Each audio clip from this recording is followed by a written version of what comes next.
بسم اللہ الرحمن الرحیم۔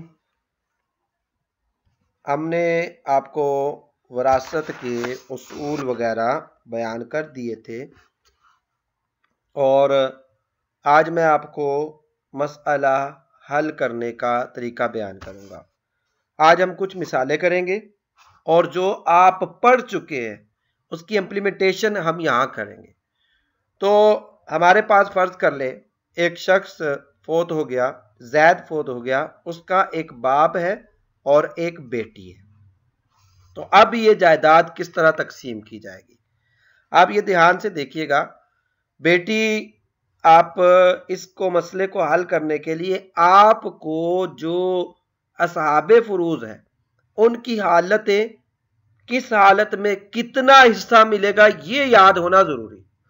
اگر آپ نے وہ یاد کر لیا، پلس یہ کہ حصہ کس طرح بنے گا، اس کے جو اصول تھے، جب یہ آپ نے یاد کر لیے تو دنیا جہان کا وراثت کا مسئلہ حل کرنا آپ کے لیے آسان ہوگا۔ اب جیسے بیٹا ہو گیا، اس کے ورثاء میں ایک بیٹی ہے اور ایک باپ ہے۔ آپ پڑھ چکے ہیں بیٹی جب اکیلی ہو تو اس کو نصف یعنی آدھا حصہ مل جاتا ہے، اور باپ چونکہ یہاں مرنے والے کی مذکر اولاد موجود ہے، مؤنث اولاد موجود ہے، لہذا اس کو سدس چھٹا حصہ بھی ملے گا اور عصبہ بھی بنے گا۔ تو اب یہاں دیکھیں اصول کو اپلائی کیجئے۔ نصف نوع اول کا نصف نوع ثانی کے کل یا بعض سے ملے تو مسئلہ 6 سے بنتا ہے۔ تو یہاں بیٹی کو نصف مل رہا ہے، باپ کو سدس مل رہا ہے، تو اب اس صورت میں ہم مسئلہ 6 سے بنائیں گے۔ 6 کا نصف بیٹی کو 3 مل گئے، 6 کا سدس 1 پہلے باپ کو مل گیا فرض مطلق ہونے کی وجہ سے، اور چونکہ 2 حصے بچ گئے تھے اور باپ عصبہ ہے لہذا 2 حصے بھی باپ کو چلے جائیں گے۔ ہماری دوسری مثال ہے کہ ایک شخص فوت ہو گیا، اس کا ایک باپ ہے اور ایک اس کا بیٹا ہے۔ اب ہم نے یہ مسئلہ کس طرح نکالنا ہے؟ تو اب وہی باپ کی حالت آپ ذہن میں لائیں، کیونکہ بیٹا تو یہاں عصبہ ہے، تو باپ کی اس وقت پہلی حالت آئے گی۔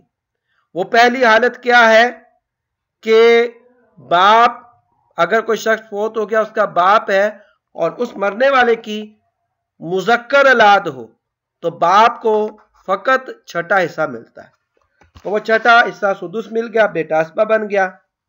اب یہاں چونکہ نوع اول نوع ثانی کا صرف ایک فرد ہے، ایک ہے، وہ کیا؟ سدس، تو اسی کے ہم نام سے مسئلہ بنایا، لہذا یہاں مسئلہ 6 سے بنے گا۔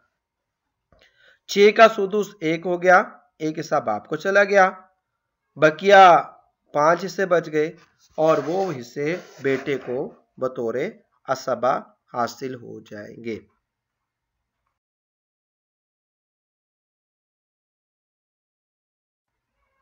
ہم اگلی مثالیں دیکھتے ہیں۔ اگلی مثال یہ ہے کہ ایک شخص فوت ہو گیا، اس کا باپ ہے اور ایک ماں ہے۔ اب یہاں بھی آپ کو وہ حالتیں یاد کرنی ہے۔ ماں کو اس مقام پر ثلث ملے گا، کیوں؟ نہ یہاں 2 بھائی بہن ہیں، نہ مذکر اور مؤنث اولاد ہے، نہ ہی باپ کے ساتھ میاں یا بیوی میں سے کوئی ایک ہے، تو لہذا ایسی صورت میں ماں کو کل مال کا ثلث مل جائے گا، اور باپ چونکہ یہاں مذکر مؤنث اولاد نہیں تو باپ کو عصبہ کے طور پر حصہ ملے گا۔ اب یہاں دیکھیے ہمارے پاس نوع ثانی کا صرف ایک فرد ہے، ثلث، اور ثلث کا ہم نام عدد کیا ہے؟ 3، لہذا اس مقام پر 3 سے مسئلہ بنایا۔ 3 کا ثلث 1 ماں کو چلا گیا، بقیہ 2 بچ گئے، وہ 2 حصے باپ کو بطور عصبہ مل جائیں گے۔ تو یہ مسئلہ 3 سے بنے گا، ایک حصہ ماں کو چلا جائے گا اور 2 حصے باپ کو چلے جائیں گے۔ ہماری اگلی مثال دیکھیے۔ اگلی مثال کے اندر ہمارے پاس ایک شخص مرا ہے، اس کا ایک باپ موجود ہے، ایک بیٹا ہے، اس کا دادا ہے اور اس کی بیوی ہے۔ تو اب یہ جائیداد کس طرح تقسیم ہوگی؟ تو سب سے پہلے دیکھیں، بیوی اگر مرنے والے کی اولاد موجود ہو تو بیوی کو 8واں حصہ ملتا ہے. تو بیوی کو یہاں سمن مل گیا، 8واں حصہ مل گیا. چونکہ باپ موجود ہے لہذا دادا محروم رہے گا، اور مرنے والے کی مذکر اولاد موجود ہے اس لیے باپ کو سدس ملے گا، اور بیٹا اس مقام پر اسبہ بنے گا. اب آپ اس اصول کو اپلائی کیجئے کہ نوع اول کا سمن نوع ثانی کے جب کل یا بعض سے ملے تو مسئلہ 24 سے بنتا ہے. اس مقام پر مسئلہ 24 سے بنا. 24 کا 8واں 3 بنتا ہے لہذا 3 حصے بیوی کو چلے گئے. 24 کا چھٹا جو ہے سدس بنتا ہے 4، تو لہذا 4 حصے باپ کو چلے گئے، اور بقیہ حصے 17 بچ گئے، وہ بیٹے کو 17 حصے بطور اسبہ حاصل ہو جائیں گے.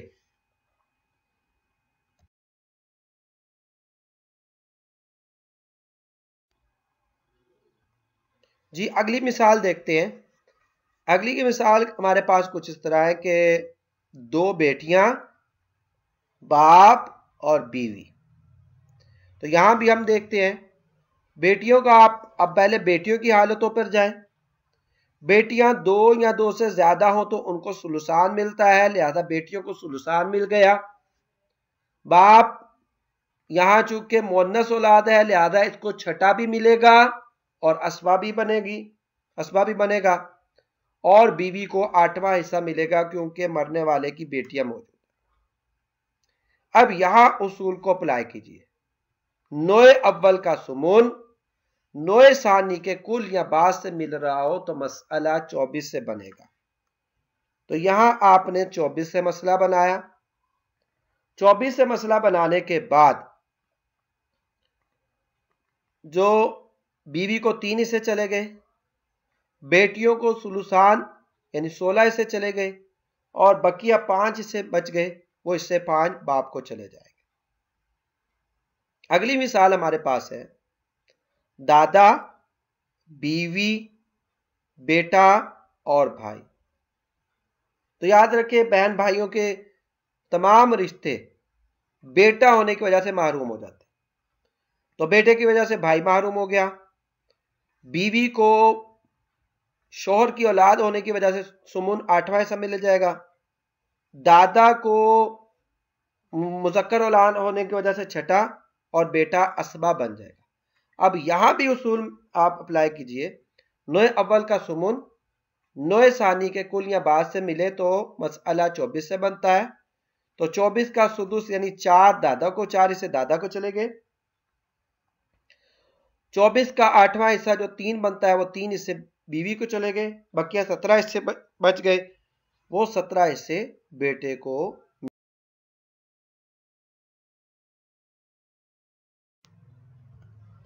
جی اگلی مثال دیکھتے ہیں. اگلی مثال ہمارے پاس آ گئی باپ، پوتی اور بیوی. تو بیوی کو اولاد ہونے کی وجہ سے یعنی پوتی ہونے کی وجہ سے 8واں حصہ مل جائے گا. پوتی اکیلی ہے تو وہ آدھا حصہ لے گی، اور باپ کو مؤنث اولاد ہونے کی وجہ سے چھٹا حصہ بھی ملے گا اور اسبہ کے طور پر بھی حصہ ملے گا. تو یہاں بھی اصول ملائیے. نوع اول کا سمن نوع ثانی کے، یہاں چونکہ نوع اول کا سمن ہے اور نوع ثانی کا سدس ہے تو لہذا مسئلہ 24 سے بنے گا. 24 کے 8 یعنی 24 کا 8واں یعنی 3 حصے بیوی کو چلے گئے، 24 کا نصف 12 پوتی کو چلے گئے، اور بقیہ 9 حصے بچ گئے تو وہ باپ کو مل جائیں گے. خلاصہ کلام یہ، آپ کو وراثت کا مسئلہ حل کرنا نہایت آسان ہے. ہمارے پچھلے سب اسباق سنیے. دوسری بات یہ، اصحاب فروض کو اچھی طرح یاد کیجئے. اور تیسری بات یہ کہ حصہ نکالنے کا طریقہ آپ کو معلوم ہونا چاہیے. جب یہ 3 باتیں آپ کو یاد ہو تو آپ کے لیے وراثت کا مسئلہ حل کرنا کوئی مشکل نہیں ہوگا.